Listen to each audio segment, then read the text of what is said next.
Shalom, all praise to Yahweh Shem Shah, double honor to the elders, and shalom to the brothers out there pushing the truth and truth and said. I want to do a show through the Spirit of the Lord, through the Spirit of Yahweh Shem Shah, on Romans 11 chapter in the idolatry, but specifically focusing on verse 17. And I'm going to start from verse 11, going back to what the elders had told us years ago. Romans 11 and 11. I say then, have they stumbled that they shall fall? Fall meaning forgotten about. But who stumbled that they should fall? It's talking about the Jews. Because when you go back to Acts 13 and 46, it says, Then Paul and Barnabas waxed bold and said, It was necessary that the word of the Most High should first have been spoken to you. But seeing ye put it from you and judge yourselves unworthy of everlasting life, lo, we turn to the Gentiles. Which the Gentiles talking about who? The Israelite foreigners. So it said, Have they stumbled that they should fall? Talking about the Jews who stumbled at the stumbling stone, which is Yahushua. And the stumbling stone is something that's like an obstacle that's laid in your way that you can't get over, therefore you stumble at it. They couldn't get over the fact that Yahushua was the Son of the Most High, and that you had to, you was not justified by the laws, you were justified by faith. You had to believe in Him now. The Most High forbid, meaning no. So they stumbled so they stumbled, but not that they should fall, meaning be forgotten about. God forbid, meaning God no. But rather, through their fall, salvation is coming to the Gentiles. The Gentiles talking about who? The Israelite foreigners, for to provoke them to jealousy. Now, if the fall of them be the riches of the world, and the diminishing of them, the world is speaking of who? The Israelite foreigners, to be specific. So, if the fall of the Jews be the riches of the world, meaning the Israelite foreigners, and the diminishing of them, meaning what? Them falling away from the knowledge, and the knowledge being taught to the Israelite foreigners, how much more their foreigners mean, how much more them being brought back. But it's going into all of the tribes being brought back together into one fold. For I speak to you Gentiles, Israelite foreigners, inasmuch as I am the apostle of the Gentiles, I magnify mine office.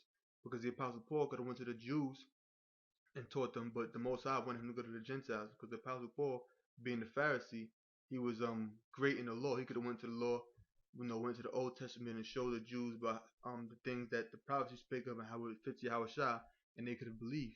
But the Most High, He didn't want that to happen. Verse 14 now. If by any means I may provoke to emulation them which are in my flesh, and might save some of them. For if the casting away of them be the reconciling of the world, reconciling means what? To reestablish a close relationship. Who had a close relationship with the Heavenly Father in the beginning? Israel. That's why the scriptures tell you in Amos 3 and 2, you only have I known. So the Most High only knew Israel. He only had a close relationship with Israel. So it says, for the casting away of them be the reconciling of the world. And the only way for you to reconcile is if you had a close relationship with someone. Because to reconcile means to reestablish a close relationship. I can't reestablish a close relationship with someone that I never knew.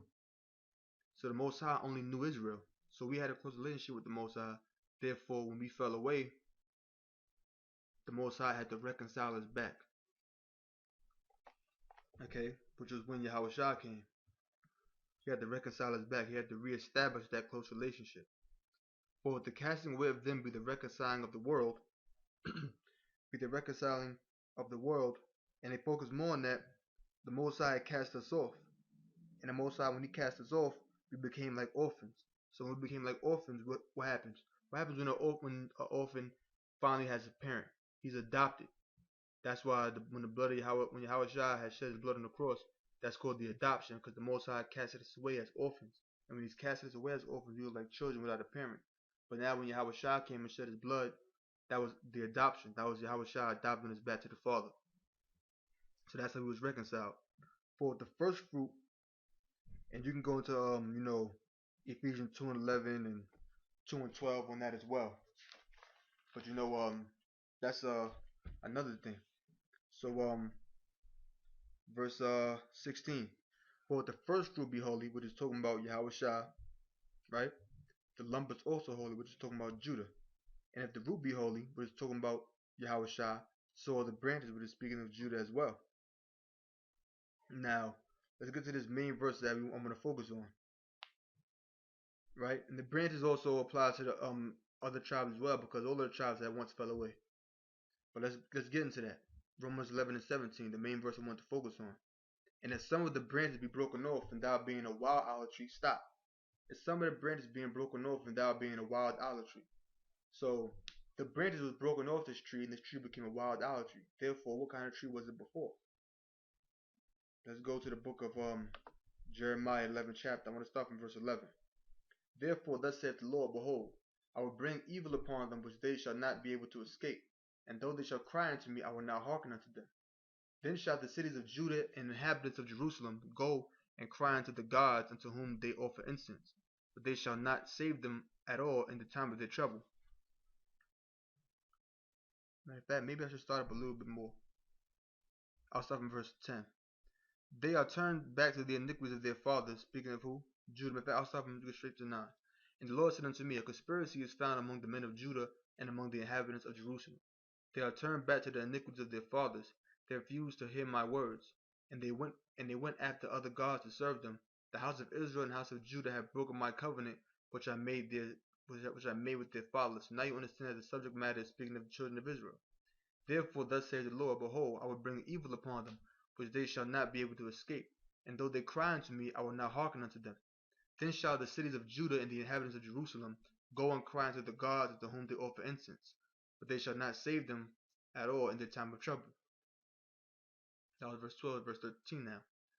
For according to the number of thy cities were thy gods, O Judah, and according to the number of the streets of Jerusalem have you set up altars to that shameful thing, even altars to burn incense unto Baal.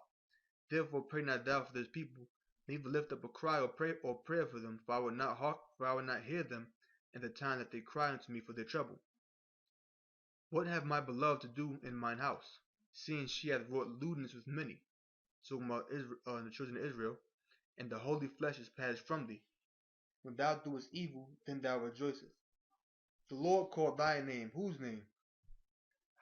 The children of Israel. This is speaking of Judah, but really all of the tribes as well. So now you know the subject matter of this passage is Judah. So the Lord called whose name? Judah to be a green. What? The Lord called thy name. Speaking of Israel, but Judah to be specific in this chapter, which eventually is all Israel, because all Israel have fell away. The Lord called thy name a green olive tree. So he called Israel to be a green olive tree. Fair and of goodly fruit. With the noise of a great tumult, he hath kindled fire upon it, and the branches are broken. So now, as we read here in Romans 11 chapter in the 17th verse, it says some of the branches are broken off, and thou being a wild olive tree. So before the tree became a wild olive tree, what was it? It was a green olive tree, fair and of goodly fruit. Now let's look up a green olive tree, and find out how this relates to Jeremiah 11 and 16. This is a web page. It's called International Standard Bible Encyclopedia Online.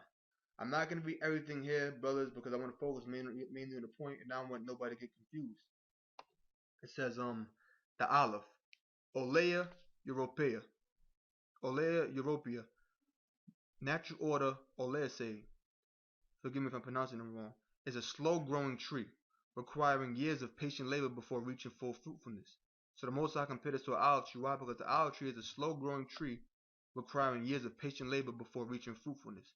So just as an actual olive tree is a slow-growing tree and requires years of patient labor before reaching fruitfulness, the children of Israel being compared to an olive tree, the Heavenly Father, with His patient labor, had cultivated us for us to reach fruitfulness and to us to reach full fruitfulness. So just as an olive tree requires patient labor before reaching fruitfulness, us being compared to a wild olive tree, the Heavenly Father's patient labor causes us to be fruitful. That's why I said what? A green olive tree fed of goodly fruit. Let's go back. Its growth implies a certain degree of settlement and peace. So the growth of an actual olive tree requires a certain degree of settlement and peace. Us being compared to an olive tree, we require a certain degree of settlement and peace in our land in order for us to grow. That's why the Most High separated us from them nations. But why did an actual olive tree need a certain degree of settlement and peace for it to grow? For a hostile army can in a few days destroy the patient work of 2 generations. So an actual olive tree is a slow-growing tree, and it requires patient labor before reaching full fruitfulness. Israel being compared to an olive tree, we require the Most High's patient labor for us to grow into fruitfulness.